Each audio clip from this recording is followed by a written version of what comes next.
May 1993. It's the dawn of a new season.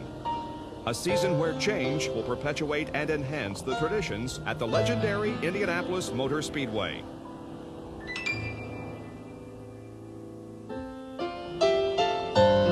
After lying dormant for 11 months, the Speedway reemerges as the focal point for thousands of race fans. The grounds of the track are a blur of activity as the opening day crowd settles in for a prelude to the 77th running of the most prestigious and spectacular sporting event in the world, the Indianapolis 500.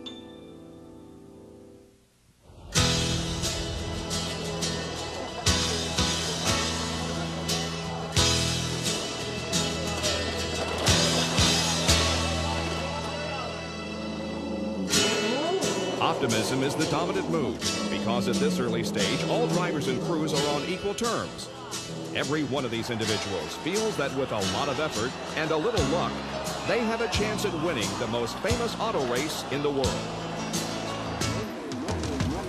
This year, the drivers are stepping into cars that have been reconfigured. And when these sophisticated racing machines are ready to roll, they'll circle a track that retains its familiar 2.5-mile distance with a major facelift. New warm-up lanes on the north and south ends of the track will make entering and exiting the pits easier and safer. A 30-inch wide warning strip of recessed grooves will remind drivers to stay above the white lines in the corners, and a grass buffer separates the track from the warm-up lanes. This design will reduce the number of collisions with the wall and force the drivers to enter the turns at lower speeds. The new retainer wall has been built higher and thicker with steel reinforcements, and the retainer fence is now taller with twice the number of support posts. The wall that was removed was recycled in the redesign of the Brickyard Crossing Golf Course by noted golf course architect Pete Dye. The wall was used to shore up the infield lake and the entire length of the 18th hole.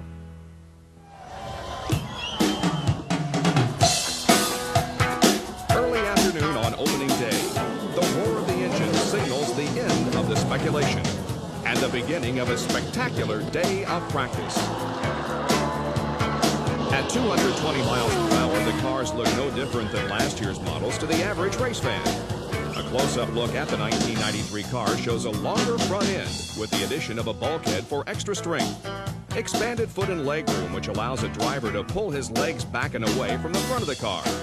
Smaller rear wings and no diffusers underneath for reduced downforce and slower cornering speeds.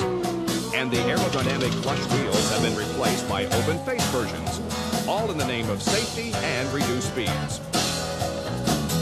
Action on this first day is unusually heavy and a little ragged at times. Jeff Andretti, returning to Indy, still hobbled by leg and foot injuries, takes a test drive through the new grass and crosses paths with Roberto Guerrero. I thought it could have been a bad one, so... Oh, I'm sorry about that. You know, I didn't mean to do it. I know you didn't mean to, I understand. I got in the corner, the thing just didn't steer at all. Yeah, I understand. No, I'm sorry about that. I understand. We got away with very little damage. Andretti continues his rough ride through May as his car catches fire to officially close the track's second day of practice. Former Formula One world champion Nelson Piquet also returns after leg and foot injuries. Piquet gets a quick reminder of how strong the new walls are and how safe the new cars are. Promising IndyCar rookie Robbie Gordon, driving for A.J. Foyt's team, rushes the wall as well. Ari Luyendyk charges to the top of the speed charts at 225 plus miles per hour. Luyendyk's lap times are about 10 miles per hour slower than last year's hot laps, as the track and car changes seem to be working to perfection. Another Speedway legend comes to life for the first time in 82 years when the Marmon Wasp 2 roars to the track. It's the first time a Marmon-sponsored car has appeared here since Ray Haroon drove the original Marmon Wasp to victory in the inaugural 500 in 1911. Late in the day, Paul Tracy turns heads with a 360-degree spin out of turn 4, a 500-foot slide, and a very graceful exit into the pits.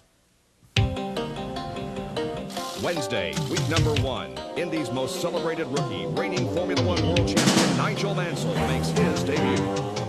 Mansell is recovering from recent back surgery, the result of a racing accident earlier in the year. But in one day of practice, he completes his entire rookie test. then returns to the track to post the fourth fastest lap of the afternoon at 2:22 plus. For two other rookies, the outcome is much different. Robbie Buell takes a high line coming out of turn 2, spins and hits the wall hard. Later, Buell's teammate Ross Bentley spins twice coming out of turn 1 before making light contact with the wall.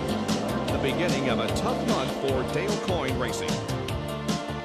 On Thursday, Ari Lyondike's 226 plus is the fastest unofficial time of the week, while Mario Andretti reaches the 225 mark. And Robbie Gordon glances off the wall his second time this week. Friday sees Didier Tays hurt his chances with a hard crash coming out of turn 4, while Raul Boisel finds some speed at 225 plus.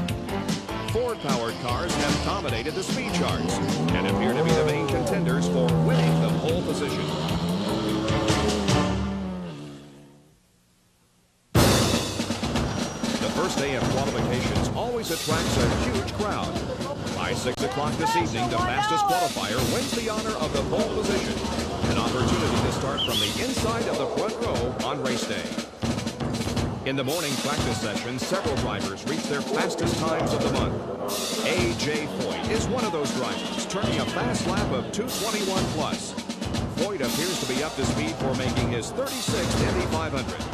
But just 11 minutes into the first practice session, Robbie Gordon makes contact with the wall for the third time this week, prompting A.J. to make a stunning announcement about his future. Ladies and gentlemen, your attention please. A moment unprecedented in Speedway history. Making his last appearance on this 2.5-mile oval in the car number 14 that made him famous. The 4-time winner of the Indianapolis Motor Speedway, A.J. Foyt, is officially announcing his retirement. And let's give him a tremendous salute as he comes out of Gasoline Alley. And here he is. The green flag flies, and A.J. Foyt is on his way. The fans have brought me back as many years I've been back. But I felt like if I'm going to run a team, I can't be in a race car. Seems like every time I'm not with the car, something happens. And I realized that this morning, just as I went to get the green, the yellow come out, it was my other car. So if I'm going to be a successful car owner, I've got to spend 110% of my time with the car and not think of AJ. So like I said, it comes a time. I love all y'all a lot. You've been great fans. I love you. And I'll still be back, and we'll still be up in the winner's circle. Thank you very much. AJ's retirement would be the biggest news on the biggest qualifying day of the year. With his surprise announcement and with the off-season retirement of 6-time pole sitter, 4-time winner Rick Mears, the new look Speedway is ready for some fresh faces. At 11 o'clock, the cars line up according to their draw, and Stan Fox makes the first attempt to qualify. Fox, a veteran of the small ovals, runs 3 laps in the low 217s and decides to waive the attempt. He'll have 2 more opportunities to make the field. Next in line is 53-year-old Indy veteran Mario Andretti. Andretti becomes the day's first qualifier with a strong average of better than 223 miles per hour. Many feel it's too slow for the pole, but the Newman Haas team is solidly in the race. As track conditions worsen with the rising heat, 5 of the next 6 drivers do not complete their run. Paul Tracy accepts a 220-plus average, and Ari Lyondike, owner of the week's fastest time, can barely reach the 215 mark. 1985 Indy winner Danny Sullivan makes the field with an average of 219-plus. Here beats the conditions and takes a 222-plus for a 10th spot on the front row. And Gary Bettenhausen cuts a tire to end what would have been a respectable run. Despite the heat, several more drivers find the speed they need to safely make the 1993 race. Defending Indy 500 winner Al Unser Jr. sorts out his car to become the fastest of the Chevys and qualifies 5th fastest overall with an average of better than 221 miles per hour. Raul Boisel is next up and continues his solid performance this month by posting the day's 2nd fastest time so far. Boisel's 222.3 average puts Dick Simon Racing on the front row for the first time. including Nelson Piquet, who makes the race for the first time. As expected, the times are down from last year's race. A combination of the heat, the new cars, and the new track. It will be 4 more hours before the next qualification attempt is made.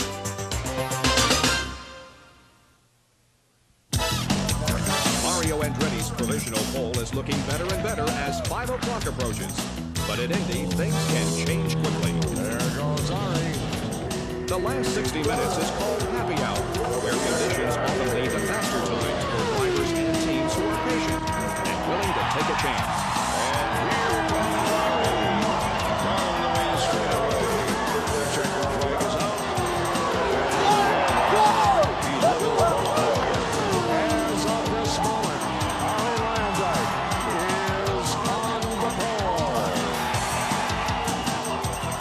Turning laps at almost 10 miles an hour faster than in his earlier attempt, Landijk leads the happy hour crowd with a 4-lap average of nearly 224 miles per hour. His time will hold to win the 1993 PPG pole position. This year, the PPG pole winning team receives $100,000, and the driver takes home a conversion van from Chevrolet and StarTrack. This is great to have a pole after having won the race. Now having a pole, we're going to go and try and win our second race. Nigel Mansell, who also waved off an earlier attempt, makes a last-hour charge for the front row. Mansell uses the entire track trying to squeeze some extra performance from his car setup. He nearly touches the wall coming out of turn 4 and recovers to finish the run and qualify with a somewhat disappointing 220-plus average. We went out and ran 222.9 for the heat of the day, and then we agonised whether to go then or to wait, and we chose to wait. We waited for 3 hours to go slower, and that's painful.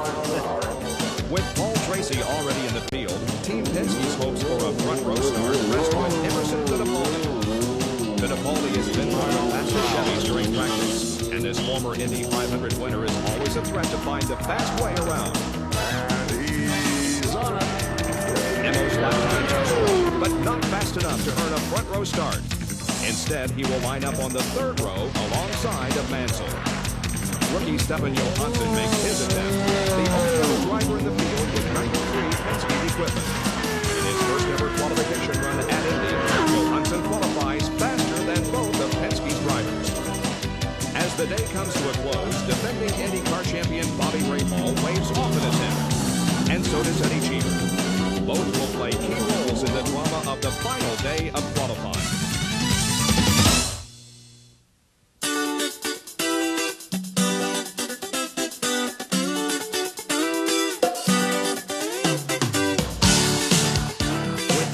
Complete, the main job becomes simply making the field of 33. Jeff Andretti puts his struggles behind with a strong run. Bobby Rahal accepts a slow 217. 1983 pole winner Teo Fabi finds plenty of speed, as does Gary Bettenhausen, back after yesterday's brush with the wall. Mark Smith becomes the first Smith to make the provisional starting lineup, taking a speed many consider to be way too slow. And Frenchman Stefan Gregoire electrifies the crowd at 5:59 with a last-minute dash that makes him the fastest rookie in the field and the fastest qualifier for the day. With the first week of practice and qualifying complete, the mood is festive in honor of Rick Mears. We decided that we're going to put you in a new uniform. Since you retired the old one, we'll get you a serious one. I like this already. All right. And now, dear friends, to this man on the stage, your life's book is turning to a new page. This sport we all know is the love of your life. Here's to you, Ricky Racer. I love you, your wife. Back at the track, week 2 becomes a story of the haves and the have-nots. Qualified drivers can shake down their backup cars and test race day setups. Non-qualified drivers search for the extra speed needed to make the starting grid. And drivers without rides mingle with the crews in search of an opportunity. John Andretti jumps into Hiro Matsushita's car and quickly gets the Walker team up to qualifying speed. Andretti, who hosts the pastime of the day, is still hoping to find a permanent ride for himself. Rain washes out the morning activity activities for the first rain delay this month. Later, the track opens and Dominic Dobson makes his first appearance of the year driving a 92 Galmer. Dobson's car comes from the same design that Allen's Jr. rode to victory lane in last year's race. Dale Coyne's team continues its hard luck month as Eric Bachelard destroys the Marmot Rock in the South Short Chute. Just 29 minutes later, Robbie Buell hits the wall for the second time this month, also destroying his car. Team owner Dale Coyne suddenly finds himself with more drivers than cars and gets a taste of how unforgiving the walls of the Speedway can be. It's definitely going to be a setback for us. The morale on the team is probably not as high as it should be, understandably. We've seen a lot of things that can happen at this place, and we'll survive through it. As the day comes to a close, Emerson Fittipaldi runs the fastest unofficial time in a Chevy-powered car at better than 226. Only the second driver to do so thus far this month. On the second Thursday, Mario charges to the month's fastest unofficial speed by running a lap at 227. And Jim Crawford shows the fast way around for the unqualified drivers, posting a lap better than 221 miles per hour for Kenny Bernstein's team. With A.J. Foyt managing his team full-time, Robbie Gordon looks like one of the strongest unqualified drivers, as does John Andretti. Andretti is given a ride with the Foyt team after spending most of the week near the top of the speed charts in the Derek Walker team cars of Hiro Matsushita and Willie T. Ribbs. Later, Dominic Dobson in his fourth day with an unfamiliar car spins coming out of one, takes a long slide through the short chute, and finally taps the wall with the rear of the car. Car and driver are both fine as the second weekend of qualifying approaches.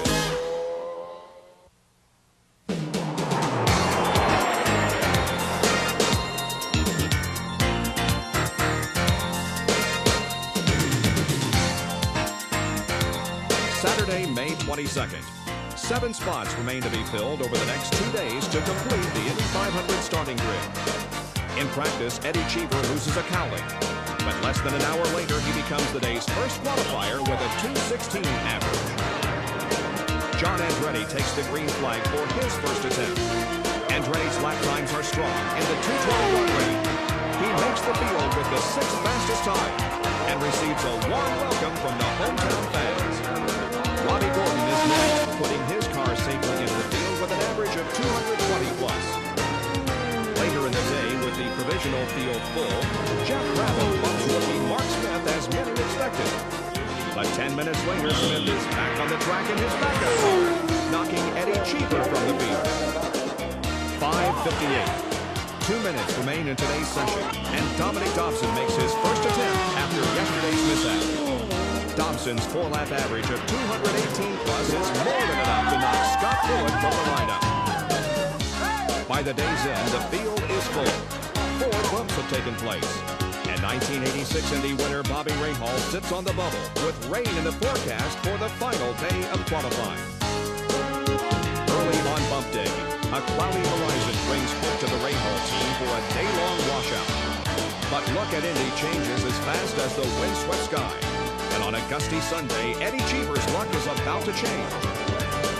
Bumped only the day before, and with 3 strikes against his original car, Cheever returns to the track in the brightly colored number 59 from John Menard's team.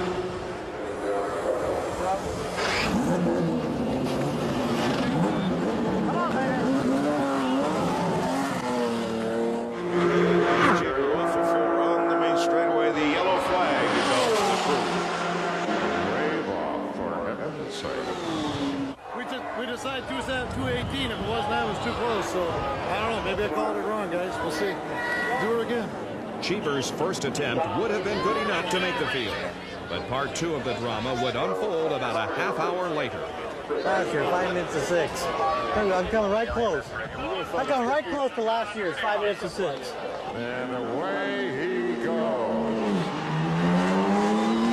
Remember the target. Bobby Rahal at his 10-mile qualification speed average 217.140. There's Eddie Cheever, and he's on. Once again, Eddie Cheever looks at turn 1 on a qualifying attempt.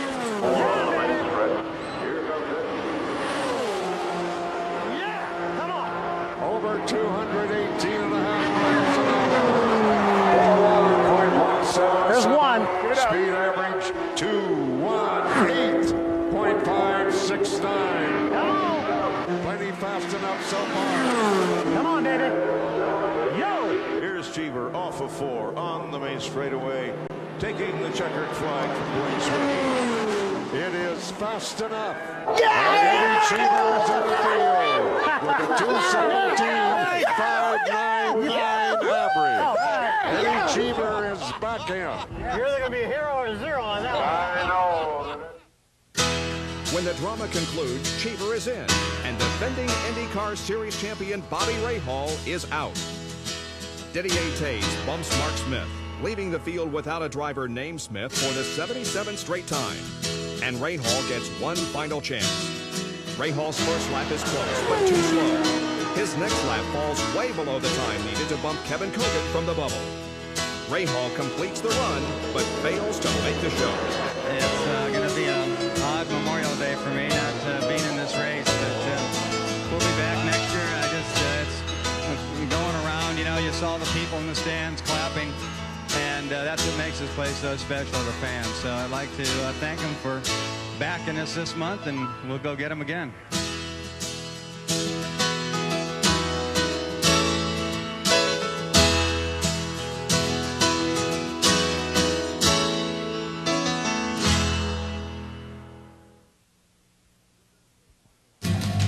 With the field finalized for the 1993 Indy 500, there is one more day of practice, Carburation Day, the one last chance to prepare for the race. Scott Brayton establishes the fast time of the day, and Mario Andretti gets a visit from son Michael, who takes a break from his first year on the Formula One circuit. Carburation Day also provides an opportunity for the pit crews to display their expertise. Time spent in the pits can determine whether a driver wins or loses on race day. This year, the crew of Al Unser Jr. wins the top prize over Mario Andretti's team in the Miller Genuine Draft Pit Stop competition. And at day's end, the gates close until 5 a.m. on race day.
Ladies and gentlemen, start your engine.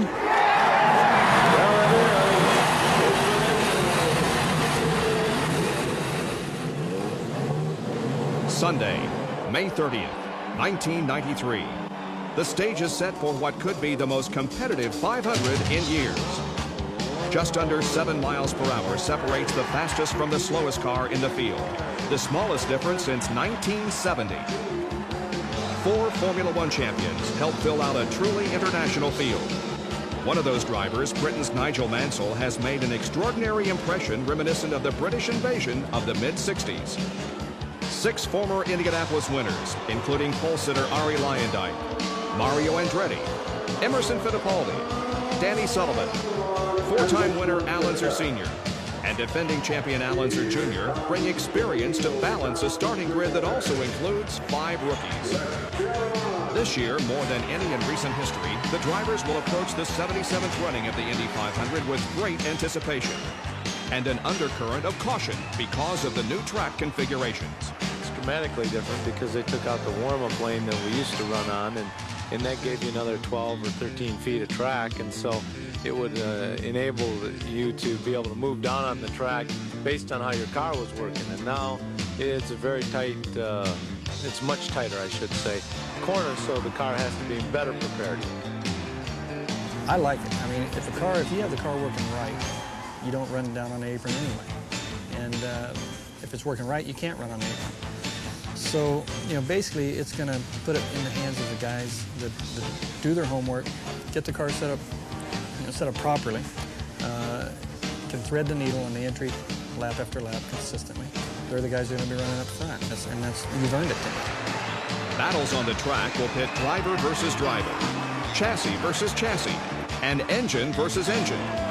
All of these elements come together to create a formula for success that remains unchallenged in the world of sport. We're just about ready to go. Here they come through turn 4. They're lined up perfectly. The crowd roars. They stand. The engine's gone. Lyondike goes for the lead. Here we go to Bob Jacobs to start the race. Bob. Here they come down the main straightaway. The field gets the green flag, and we're underway as Boycell and Lyondike race to 1. Well, Boycell has taken the lead. Ari Lyondike is running in second place, and Mario Andretti is third. They've got crew number 1 clean and green, and a great move by Mario.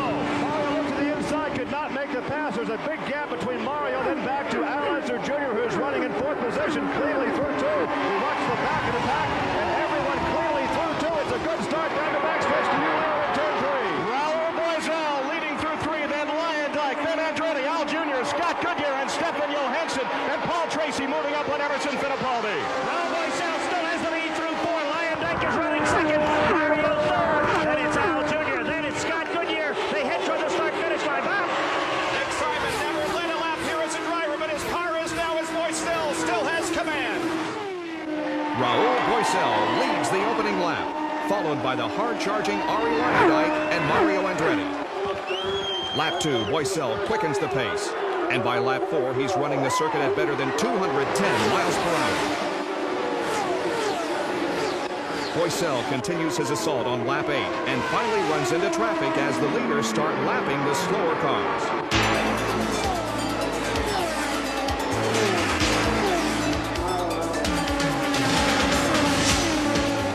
Despite the concerns about narrower passing lanes, it's a clean race with no incidents until lap 16.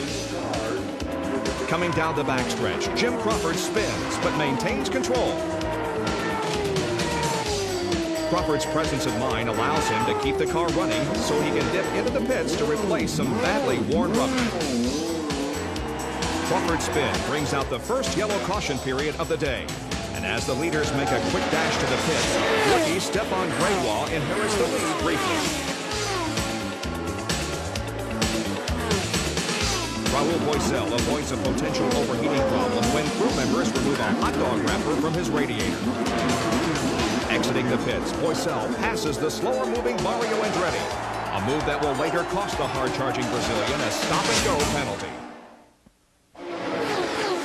Kevin Kogan, Al Unser Sr., and John Andretti take a gamble and stay on the track. Kogan, the slowest qualifier, takes the lead on lap 19. It's only the second time in Speedway history that the slowest car has led the race.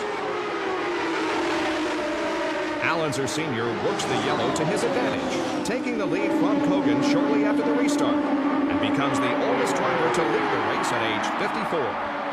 Every time he leads a lap, Unser adds to his all-time record number of 629 race-leading laps.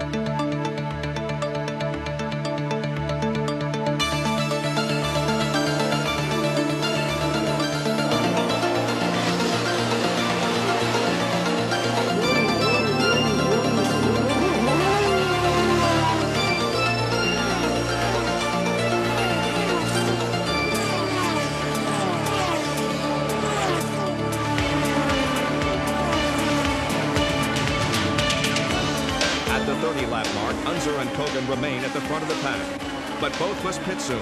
And Mario Andretti runs third, ready to take control of the race. 2 laps later, Unser gets a break when 85 Indy winner Danny Sullivan tags the wall, exiting turn 3 to bring out the yellow. By finishing last, Sullivan becomes the 9th driver to both win the race and finish last. With the caution period, Unser can make his first stop without losing too much ground. He receives a well-deserved hand for his surprising performance. With Unser's pit stop, Mario takes the lead for the first time today. The 11th Indy 500 he's led in his career. Only A.J. Foyt has led more with 13. Rookie and former Formula One champ Nelson Piquet ends his first Indianapolis 500 after just 38 laps with a blown engine. A disappointing end to Piquet's amazing comeback. Well, in the carburation, we had some problem with the engine. They think they fixed the problem. But from the start of the race, I had only 50 inch of boost. The engine didn't have any power. I was trying to hang him in there, but it was impossible.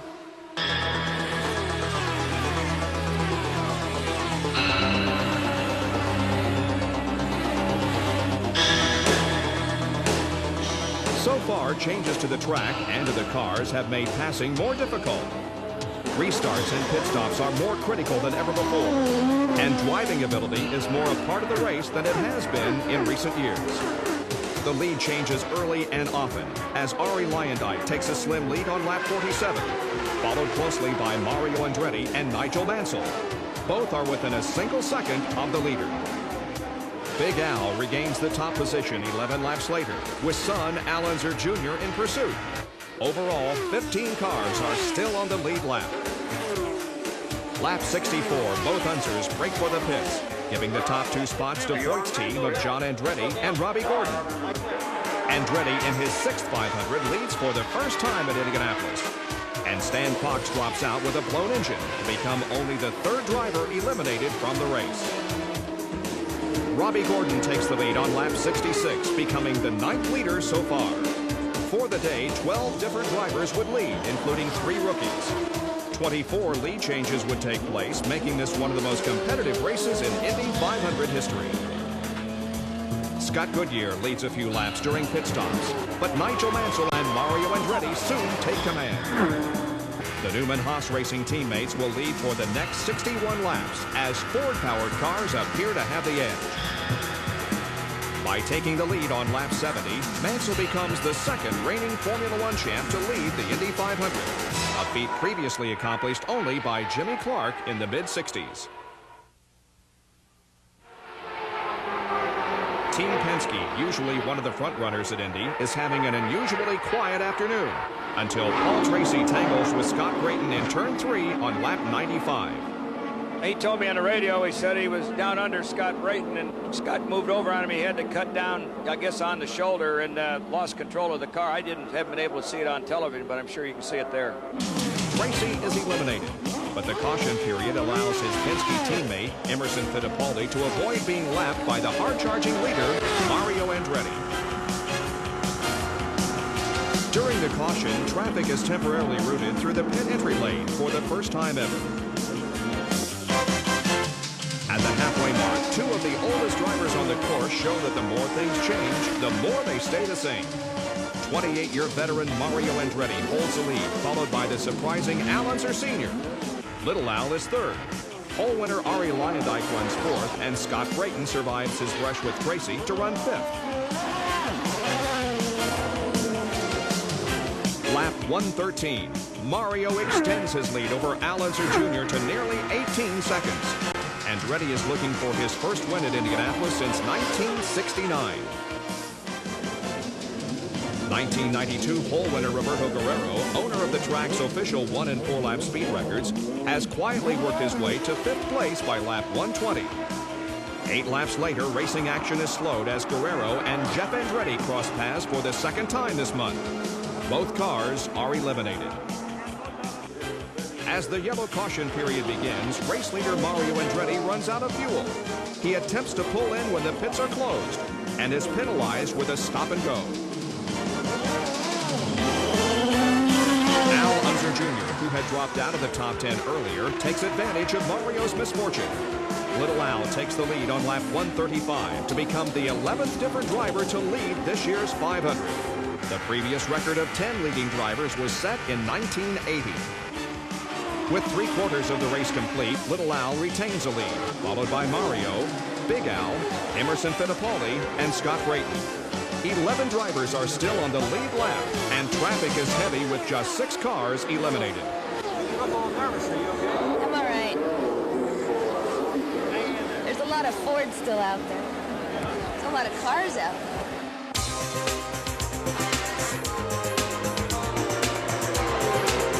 Fittipaldi has battled back from a lap down to move into 4th place and compete for the lead. Lap 168. Fittipaldi is up to 2nd behind Mario as the pair make their final planned pit stops. Both should be able to finish the race without stopping, setting up a potential duel between 2 Formula One champions and a battle between Fittipaldi's Penske-Chevy combination versus Andretti's Lola Ford setup. 1 lap later, rookie Robbie Gordon drops out with gearbox problems to bring out the yellow. Gordon, one of the top young American driving prospects, is greeted with an enthusiastic cheer from the Speedway's fans. Under the yellow, Raul Boisel is issued another costly stop-and-go penalty, his second of an otherwise very competitive afternoon for the 6-time Indy veteran. 26 laps to go. The end of the race is in sight, and Mario Andretti leads the field toward the start-finish line for the restart. But as the green flag falls, Mansell outsmarts the Indy veterans, charging from 4th to 1st with one tremendous move. Mansell picks up the pace, and Mario loses ground with handling problems. 20 laps to go. The top 9 positions are within 1/2 lap of each other. Mansell leads the pack, followed by Fittipaldi. Lyondike is 3rd. Andretti holds down 4th place, and Boisel is running 5th. With Nigel Mansell still in control on lap 182, Lynn St. James' car stalls near the pit entrance, bringing out the yellow. The caution for St. James allows the slower cars to gain a little on the leaders, helps the leaders conserve fuel for the final dash to the finish, and sets up a very important restart on lap 184. And the green flag is out. We are back to racing, and Emerson Fittipaldi makes a move on Nigel Mansell. He's got him going into 1, but Lyondike is also right there. Oh, they went side by side, and Mansell fell all the way back to 3rd place. Gary, we got him coming right at you. When Nigel was, moving over to the left to block Emerson, and Emerson got him in the middle of the track. He did come back on me, but I just carried the pass through. I mean, there was not a lot of room there, but it's just one of those deals when you're committed and you just go for it.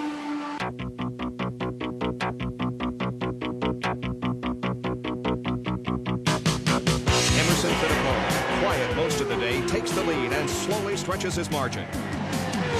10 laps to go. Fittipaldi leads Lyondike by 2.6 seconds. Mansell by just over 3 seconds. And the top 8 drivers are still within 1/2 lap of the leader. Fittipaldi continues to gain ground. He appears to have the car running beautifully. Meanwhile, 2 positions back, Mansell works the entire track in an effort to regain his position at the head of the field. But on lap 193, Mansell brushes the wall in turn 2 to bring out the yellow. He keeps control of the car and continues. And the field lines up behind the pace car for one more restart.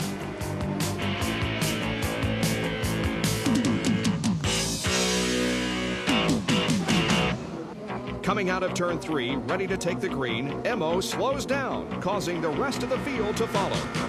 Using an old dirt car trick, Emo gets the jump at the restart and holds his position. Here they come off the 4th corner. The green flag is waving, but Emo got a good start, and he maintains the advantage over Lyondike. Here he comes. Emerson Fittipaldi's number 1. 2nd, Ari Lyondike. 3rd, Mansell. 4th, Raul Boisel. Mario Andretti is 5. They don't change positions as they hit to the 2nd corner. You're absolutely right. In fact, Emo starts to pull away just a bit. It's incredible that Mansell's even out there after white-walling the tires coming through turn 2 earlier, but he rides in 3rd position. They're strung out single file down the backstretch. I knew Ari and Nigel, they were going to be tough on me on the restart. I had to protect my position. I did the best I could do, and I see it work. you know, sometimes it doesn't work. 4 laps to go. Fittipaldi's lead is less than a second over Lyondike. Less than 3 seconds separate the first 5 cars. Lap 197. 10 cars are still on the lead lap, and anything can happen. 198. Emo turns the fastest lap of the race at better than 214 miles per hour.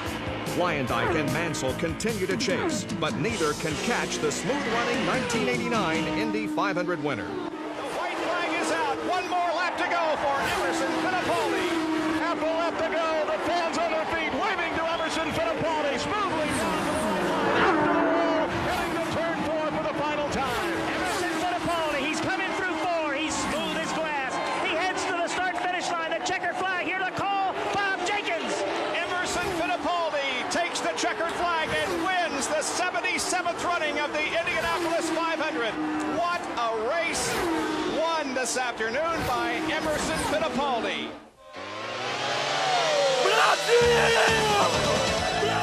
Brazilian Emerson Fittipaldi's 1993 Indy 500 victory makes him the first foreign driver to win the race twice, and the third driver to win twice after the age of 40. Arie Luyendyk returns to the pits where a jubilant Chip Ganassi celebrates his team's best finish at Indianapolis. You did great, man. You did great. You want something to drink over here? How do you like that move on Mansell? Huh? How do you like that move on Nigel? Great. Huh? I tell you, it's time to go racing, man. Huh? Not far from the celebration, there is pain, both physical and mental. I like racing, and I was able at times to race, as I think as you should. But I mean, this is a super speedway, and I think what people must understand, for me anyway, today is that this is the first ever race I've done on an oval. And I messed up a few times today, and I don't mind admitting I missed my pit. You know, so I was over here and the guys were over there. I was going, oh, hi, how you doing? You know, what are you doing over there? Nigel Mansell becomes the first rookie to complete the 500 miles since Donnie Allison in 1970. Mansell wins Rookie of the Year as a reward for his solid third-place finish. And teammate Mario Andretti finishes a disappointing 5th despite leading 72 laps, more than any other driver on the day. Andretti moves from 7th to 3rd on the all-time leader list. Raul Boesel overcomes 2 costly penalties to finish 4th. And Scott Brayton turns in a consistent performance to take 6th, tying his best finish at Indianapolis.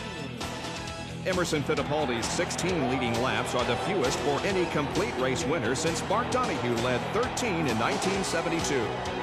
That 72 race marked team owner Roger Penske's first win at the Indy 500. Fittipaldi gives Penske his 9th visit to victory lane in 25 years. Great day, and hard to believe, but Emerson won that race. There's just no question about it. Did you feel the race coming to you? When did it start to come to you? Well, when we got up to the front and we knew we could run, and we knew the car was quick, and we saw that he could run as quick, you know, by himself. And then when he was able to turn those laps, that last 20 laps in, you know, over 215 miles an hour, I knew that we were in the right position. Now, the last yellow had me a little bit concerned because Klondike certainly has got the ability to have a restart, which could have put us in the tank.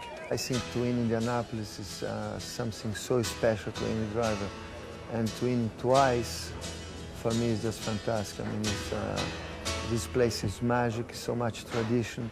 It's the best motor race event in the world. And for me, it means more than anything I won before.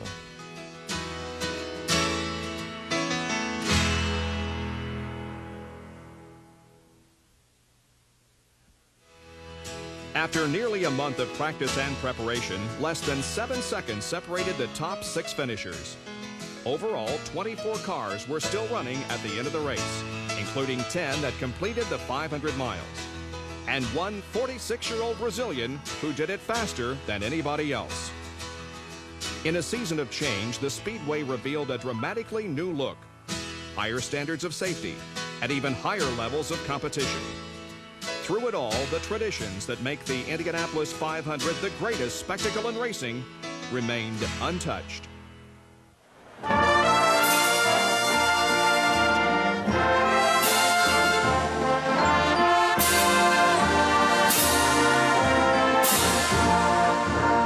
Back home again in Indiana, and it seems